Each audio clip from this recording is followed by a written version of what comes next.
মসজিদটা আমাদের যেটা 4 বছর হয়েছে মসজিদটা, এই মসজিদে গত 2 দিন আগে আমাদের এই উপজেলার জন্য 5 কোটি টাকা বিশেষ বরাদ্দ দেওয়া হয়েছে। তো ইউনু মহোদয়ের সাথে কথা বলে এবং দেবিদ্বার উন্নয়ন ফোরাম নামে আমাদের একটা সংগঠন রয়েছে, আমরা এই দুইটার সমন্বয়ে বাকি যে কাজটা রয়েছে এই বিষয়টা সুসম্পন্ন করার ক্ষেত্রে আমি আমার জায়গা থেকে সর্বোচ্চ সহযোগিতা করব। বাকি যে কাজটা রয়েছে আমরা প্রত্যাশা করি খুব দ্রুততম সময়ের মধ্যে ইনশাআল্লাহ আমরা এই কাজটাকে শেষ করতে পারব।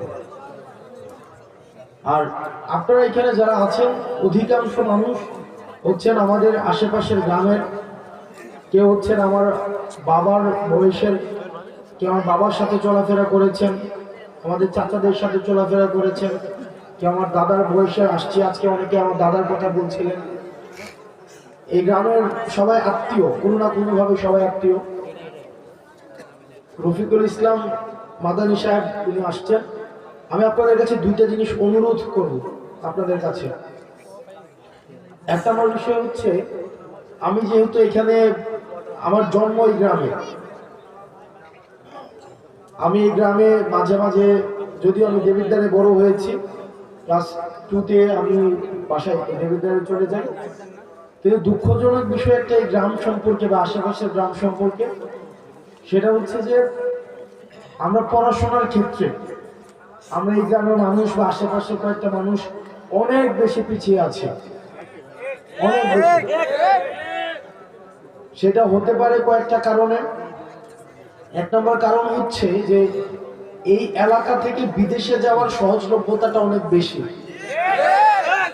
এটা ইতিবাচক যে মানুষ কর্মসংস্থানের জন্য মধ্যপ্রাচ্যে যাচ্ছে, আমার বাবা গিয়েছেন, এবং এখানে যারা আছেন আমাদের এই যে আমরা অর্থনৈতিকভাবে তুলনামূলকভাবে অন্যান্য এলাকা থেকে আমরা স্বাবলম্বী, এটা ঠিক, কিন্তু শিক্ষার ক্ষেত্রে আমরা অনেক বেশি পিছিয়ে আছি। আমি কিছুদিন আগে শুনেছি যে আমার যে স্কুলটা রয়েছে হাই স্কুল, সেখানে পাশের হার এটা অপ্রত্যাশিতভাবে কম। সারা বাংলাদেশে যেখানে এখন শিক্ষাক্ষেত্রে মান অনেক উঁচু, সেখানে পাশের হার অনেক বেশি কম। আমাদের গোপালনগরে আরেকটা মাদ্রাসা আছে, সেখানেও অপ্রত্যাশিতভাবে পড়াশোনার মান খুব বেশি উন্নত নয়। তো আমাদেরকে দিনী শিক্ষা এবং প্রচলিত যে শিক্ষা ব্যবস্থা রয়েছে এই দুইটার মধ্য দিয়ে আমাদের নিজেদেরকে নাগরিক হিসাবে তুলে ধরতে হবে। সেই জায়গা থেকে আপনাদের কাছে অনুরোধ থাকবে, পড়াশোনার ক্ষেত্রে আপনারা যদি আপনাদের সন্তান, আপনি নিজে, আপনার ভাই বোন বা অন্যান্য কোনোভাবে যদি আপনারা মনে করে থাকেন কোনো সীমাবদ্ধতা রয়েছে, কোনো প্রতিবন্ধকতা রয়েছে, ইনশাআল্লাহ আপনারা আমাদেরকে জানাবেন। এই গ্রামে অসংখ্য মানুষ আছে, অন্তত 5টা শিক্ষার্থীকে অর্থনৈতিকভাবে আজীবন পড়ানোর ক্ষমতা সম্পন্ন মানুষ আছে। আমি অন্তত আপনারা আমাকে জানাবেন যে আমার ছেলেটা পড়তে চায়, আমার ভাতিজাটা পড়তে চায়, সে আমার বোনটা পড়তে চায়, আমার নাতিটা পড়তে চায়, কিন্তু আমরা অর্থনৈতিক সীমাবদ্ধতা বা পারিপার্শ্বিক সামাজিক প্রতিবন্ধকতার কারণে আমরা সেটা পারছি না। আপনারা আমাদেরকে জানাবেন, আমরা সেটার যথাযথভাবে, আমরা সমন্বিতভাবে, যারা আছেন এখানে আমাদের সহকাকা আছেন, এখানে অসংখ্য মানুষ আছেন, এই নাম মেনশন করলে আমার অনেক, এটা লিস্ট হয়ে যাবে, আমি নাম মেনশন করতে চাচ্ছি না। আমরা সহায়তা করবো ইনশাআল্লাহ আজিজ। কখনোই যেন মানে আপনাদের আর্থিক কারণে পড়াশোনার জন্য না থেমে যায়। 2 নম্বর বিষয়, এটা অনেকের হচ্ছে পছন্দ হবে না এই কথাটা, আমি জানি এখানে অসংখ্য মানুষ আছেন, এটা আপনাদের পছন্দ হবে না। অধিকাংশের কাছে হয়তো আমি এই কথার কারণে অপ্রিয় হতে পারি, কিন্তু কার কাছে অপ্রিয় হলাম, কার পছন্দ হলো না সেটা মুখ্য না। মুখ্য হচ্ছে আমার ইসলাম আমাকে কি বলে, আমার দ্বীন আমাকে কি শিক্ষা দেয়। সেটা যদি অপছন্দেরও হয় সেটাই আমাদেরকে বলতে হবে। আমি যেহেতু এই গ্রামে ছিলাম, এই গ্রামের সাথে আমার সম্পৃক্ততা রয়েছে, এই গ্রামে একটা এক ধরনের অর্থনৈতিক বিনিময় প্রচলিত রয়েছে, যেটাকে আপনারা নাম দেন পত্তন। এটাকে আপনারা যে নামেই ডাকেন না কেন, এটা সরাসরি সুদ।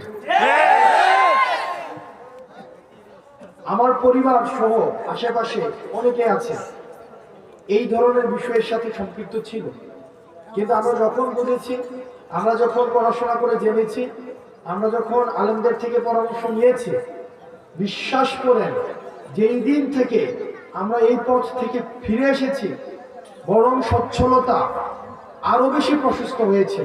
আলহামদুলিল্লাহ। কসম করে বলছি, আপনারা জানেন আমার বাবার অর্থনৈতিক অবস্থা, আমার দাদাদের অর্থনৈতিক অবস্থা।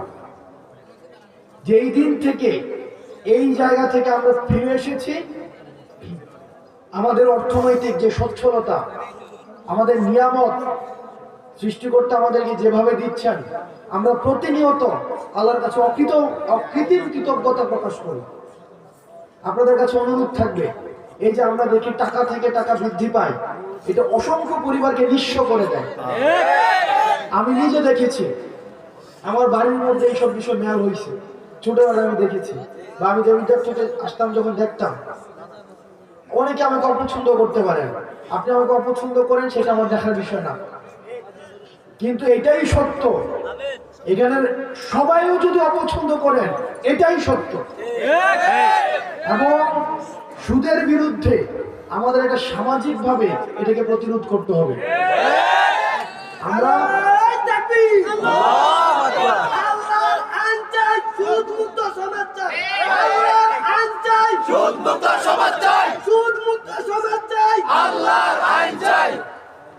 আপনাদের কাছে অনুরোধ থাকবে, আপনারা সুদকে বন্ধ করে দেন।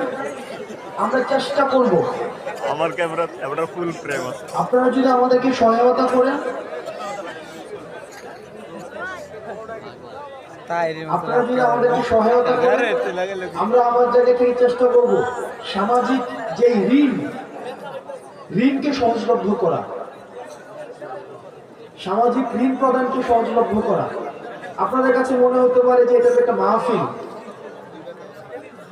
ইসলাম তো পূর্ণাঙ্গ দিক ব্যবস্থা। ইসলাম আমার দুনিয়া নিয়েও কথা বলে, দুনিয়া পরবর্তী বিষয় নিয়েও কথা বলে। আমাদের দুইটারই সমন্বয় ঘটাতে হবে।